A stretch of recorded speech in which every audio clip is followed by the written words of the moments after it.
Assalamualaikum warahmatullahi wabarakatuh.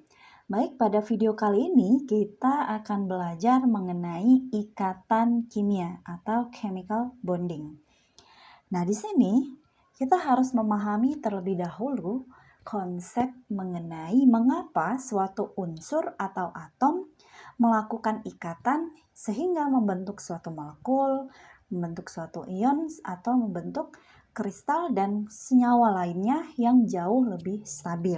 Nah, karena tadi saya sudah mengatakan stabil, jadi tujuan dari terbentuknya suatu ikatan kimia adalah agar atom-atom menjadi jauh lebih stabil. Oke. Nah, misalkan di sini saya punya atom atau unsur A dan juga unsur B, di mana pada saat unsur atau atom yang berada dalam keadaan sendiri atau bebas, ini akan memiliki energi yang cukup tinggi. Sehingga apabila keduanya saling berikatan membentuk suatu senyawa baru, membentuk suatu molekul baru, atau membentuk suatu kristal, nah di sini energi pada saat mereka berikatan sebagai molekul akan jauh lebih rendah dibandingkan unsur atau atom penyusunnya ketika bebas atau belum berikatan. Sehingga energi yang lebih rendah ini menandakan adanya kestabilan atau tercapainya suatu kestabilan. Dan tentunya dalam suatu ikatan, kestabilan ini juga ditentukan adanya kaidah atau aturan oktet. Ya. Jadi di sini bisa kita ulangi lagi ya. Kalau kita punya di sini ada unsur atau atom A dengan unsur atau atom B, pada saat mereka itu bebas atau belum berikatan, itu energinya cukup tinggi. Nah, energi yang cukup tinggi ini menandakan bahwa si unsur tersebut dalam keadaan yang tidak stabil. Sehingga untuk mencapai kestabilan, mereka akan membentuk suatu ikatan bersama. Ya, nanti kita akan jelaskan tipe-tipe dari ikatan itu sendiri. Nah, pada saat sudah berikatan, maka energinya akan jauh lebih rendah dibandingkan sebelum berikatan. Hal ini menunjukkan adanya kestabilan, dan kestabilan dalam suatu ikatan ini juga dipengaruhi adanya kaidah atau aturan oktet. Nah, lanjut. Berkaitan dengan ikatan tadi, nah teman-teman harus ingat ya di video-video sebelumnya dan pembahasan kita sebelumnya, ini ada istilahnya elektronik konfigurasi atau konfigurasi elektron. Ya. Jadi konfigurasi elektron tuh kalau lengkapnya itu yang seperti ini ya. Nah, cara membaca ya notasi dari konfigurasi elektron ini, nah ini kita bisa lihat ya. Angka 2, nah ini angka 2 yang seperti ini ya. Angka 2, angka 1 atau angka 3 ini menunjukkan energi level atau bahasanya kita itu adalah kulit utama. Ya kan? Ini adalah kulit. Nah, ini kulit utama. Ya kan? Nah, kulit utama itu apa? Yang kita beri istilah K, L, M, N, dan seterusnya. Ya. Lanjut lagi ke huruf P. Nah, huruf P ini kan ada huruf S, P, kemudian D, lanjut lagi F. Nah, dan seterusnya ini adalah sublevel. Nah, sublevel ini atau kita kenal juga sebagai suborbital ya. Ini adalah suborbital. Jadi ini hanya istilahnya aja ya, pengistilahannya, tapi maksudnya sama. Ini adalah suborbital. Nah, lalu pangkat 4 di sini, angka 4 di sini ini menunjukkan elektron yang terisi pada sublevel atau suborbital tadi. Nah, ingat orbital S maksimum ada 2 elektron, orbital P maksimumnya adalah 6 elektron, orbital D maksimumnya adalah 10 elektron, dan orbital F isinya adalah 14 elektron. Artinya apa? Jadi sublevel atau suborbital P ini dia bisa maksimum menampung elektron 6. Tapi jika ternyata nanti mengikuti nomor atom dari suatu unsur dia tidak harus diisi 6, tidak masalah. Berarti kurang dari angka 6 boleh, tapi lebih dari 6 itu tidak boleh. Nah, kurang lebih seperti itu. Nah, ini tadi yang saya katakan. Jadi angka 1, 2, 3, 4, 5 ini adalah energi level yang tadi digambarkan dari notasi. SPDF ini adalah suborbital. Nah, cara pengisian dari konfigurasi elektron. Nah, teman-teman harus ingat kita menggunakan aturannya Oberth, aturan Aufbau, ya, di mana kita mengisi elektron dalam suborbital ini atau sublevel ini. Nah, ini kalau saya tandai. Nah, jadi elektron yang akan kita isi di setiap suborbital, ya kan, itu dimulai dari energi yang paling rendah. Berarti kita start dari 1s, di mana subkulit atau suborbital S tadi maksimumnya 2 elektron. Diisi 1 boleh tidak? Boleh, tapi diisi 3 itu tidak boleh. Nah, nanti cara pengisiannya tidak usah bingung. Jadi kita bisa menghafalkan prinsip dari pengisian elektron Aufbau. Jadi kalau misalnya nggak ingat ya dari mana ngisinya, kita bisa buat dulu 1S sampai 8S. Nanti untuk yang kulit kedua itu ada S dan P. Nah, kulit ketiga ada P dan D. Kulit keempat itu sampai F. Kulit kelima sampai F dan seterusnya. Kita urutkan dan kita sejajarkan. Lalu cara mengisinya dimulai dari energi yang paling rendah, yaitu si 1S. Nah, ini kita ikuti saja tanda panahnya. Setelah 1S berarti 2S. Setelah 2S kita lanjut ke 2P. Setelah 2P kita lanjut ke 3S, lanjut ke 3P, kemudian ke 4S, dan seterusnya hingga berakhir di 8S atau seterusnya, tergantung dengan apa? Tergantung dengan Z. Z adalah nomor atom. Ya, Z adalah nomor atom. Jadi kita sesuaikan dengan nomor atomnya. Ya. Dan cara pengisiannya ini sudah diatur oleh prinsip atau aturannya si Aufbau. Nah, ini tadi yang saya katakan, untuk mengisi elektron kita kurang lebih punya 3 aturan. Sebenarnya ini sudah kita bahas di pertemuan sebelumnya. Kita kenal dengan aturan Hund atau aturan Hahn, prinsip Aufbau atau aturan Aufbau, dan juga prinsip atau aturan larangan Pauli, ya, Pauli exclusion, ya. Jadi larangannya. Kalau kita bahas dari satu persatu, ya, review lagi. Untuk larangan Pauli, ya kan, apabila kita punya 2 elektron, ya kan, itu tidak akan mungkin dia itu akan memiliki bilangan kuantum yang sama. Nah, bilangan kuantum itu yang sudah kita bahas sebelumnya, ada bilangan kuantum utama, bilangan kuantum azimut, ML ini adalah bilangan kuantum magnetik, dan sedangkan MS di sini, MS ini juga menunjukkan spin, ya, berkaitan dengan spin. Nah, lalu di sini prinsip Aufbau yaitu tadi elektron field. Nah, pengisian elektron dalam suatu orbital tadi yang subkulit tadi itu harus dimulai starting with the lowest energy orbital. Jadi dimulai dari energi yang paling rendah dan mengikuti. Jadi mengikuti tanda panah yang sudah ada di sebelumnya, ya kan? Nah, kemudian untuk aturan Hahn, nah di sini dalam satu rumah, ya, dalam satu kulit atau subkulit tadi, nah di sini kan ada istilahnya itu macam-macam, ya, bisa dia sebut subsel atau suborbital atau sublevel, intinya sama, subkulit, ya kan. Jadi kalau bahasa Indonesia itu subkulitnya tadi. Jadi ada kulit utama, ada subkulitnya. Nah, dalam satu subkulit atau suborbital tadi, ya kan, elektron ini, ya kan, dia tidak akan berpasangan, ya, dia tidak akan berpasangan sebelum semua subkulitnya terisi penuh. Contoh, misalnya kita punya subkulitnya itu adalah orbital P. Nah, orbital P dia punya 3, ya kan. Nah, ada 3 subkulit tadi. Maka misalnya kita punya suatu sampel itu ternyata pengisian di kulit terakhirnya anggaplah P 5, ya kan? Sorry, kita hapus bentar. Nah, di sini ternyata pengisian di kulit paling akhir atau elektron valensinya itu adalah P5. Artinya ada 5 elektron, ya kan?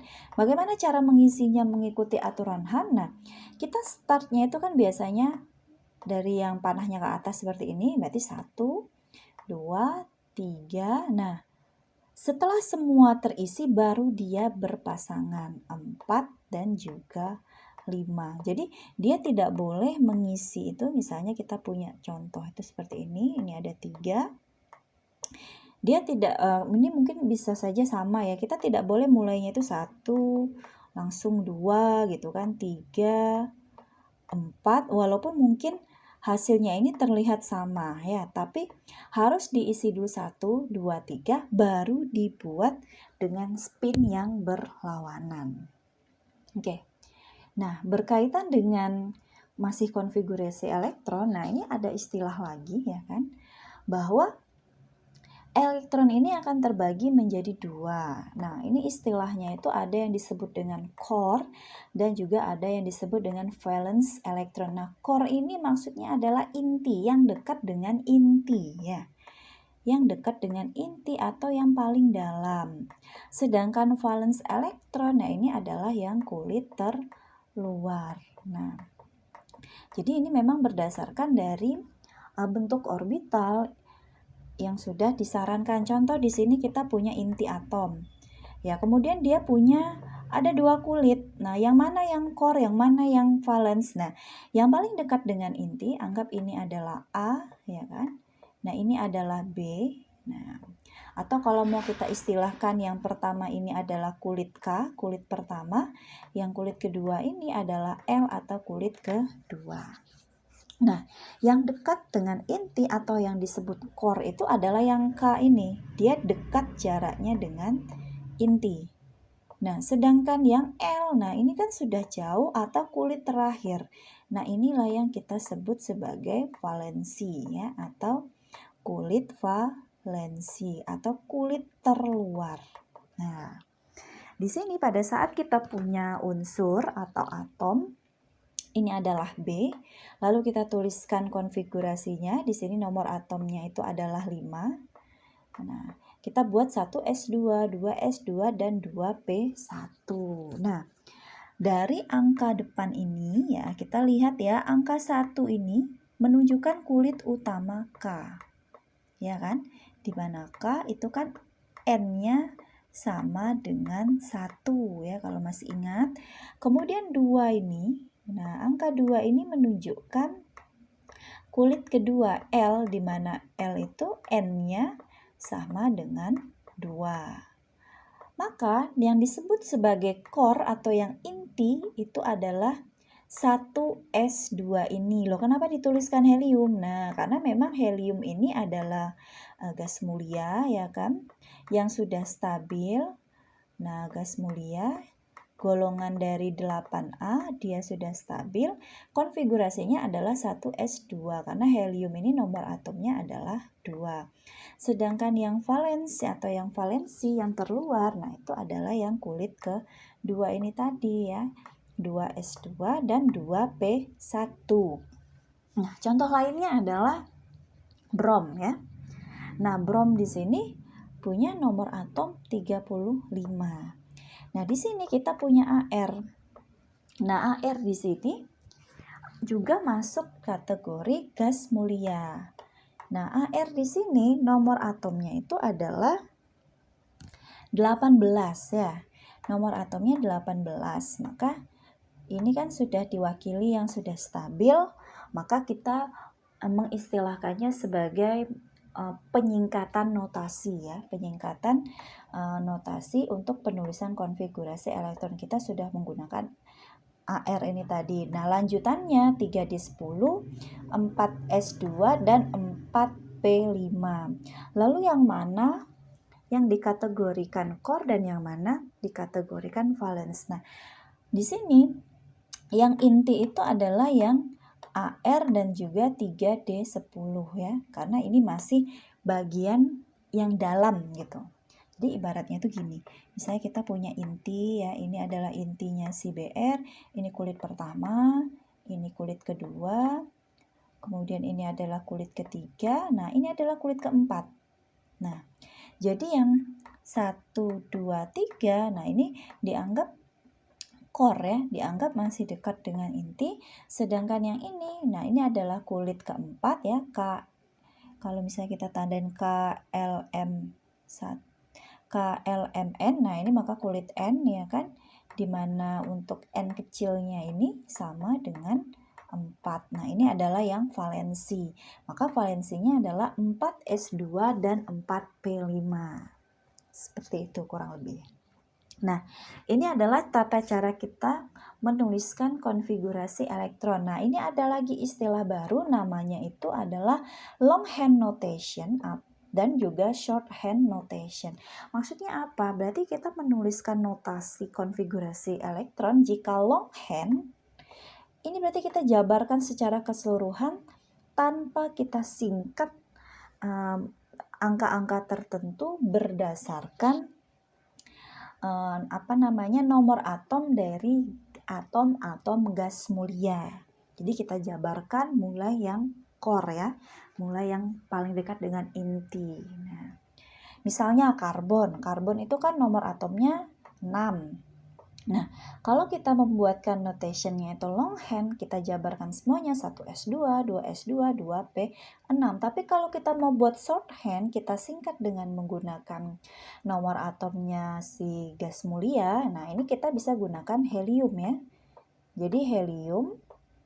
Nah, lalu dilanjutkan dengan 2s2. Di sini 2s2, kemudian juga 2p. Nah, 2p2. Nah, setelah kita bisa menuliskan konfigurasi elektronnya untuk beberapa senyawa, jadi kita bisa lihat bedanya untuk yang longhand dan juga shorthand. Nah, di sini kita muncul lagi istilah baru namanya simbol Lewis. Nah, simbol Lewis ini adalah kita menggambarkan suatu atom dengan elektron terluarnya, di mana jumlah elektron terluarnya tadi digambarkan dengan titik atau dot. Nah, jadi masih ingat ya, untuk yang 1s2 ini adalah core ya, yang dekat dengan inti atau yang bagian kulit dalam. Sedangkan 2s2 dan 2p, nah inilah yang valensi. Nah, yang valensi ini apa ya? Berarti yang kulit terluar. Nah, inilah nanti elektron-elektron yang ada di kulit terluar yang akan digunakan untuk berikatan. Makanya kita gambarkan titik-titiknya ini ada 4. Dan untuk senyawa yang lain juga mengikuti ya. Jadi kalau misalnya ada 5 ya berarti titiknya ada 5. Kalau 6 berarti kita tuliskan juga titiknya ada 6 dan seterusnya. Nah, ini adalah tabel periodik. Nah, selain kita sudah memahami tadi bagaimana caranya mengetahui dan menuliskan konfigurasi elektron, ya kan, kita sudah tahu cara menuliskan konfigurasi dari elektron, ya kan. Kemudian kita juga sudah bisa menggambarkan struktur Lewis atau simbol Lewis tadi, ya kan. Nah, ini memang berfungsi untuk kita bisa menentukan si unsur-unsur yang ada di dalam tabel periodik ini apabila direaksikan dia bisa membentuk ikatan seperti apa, menghasilkan senyawa seperti apa. Nah, di sini yang harus kita pegang itu adalah bentuk atau wujud dari si unsur-unsur. Misalnya ada yang logam, ya kan?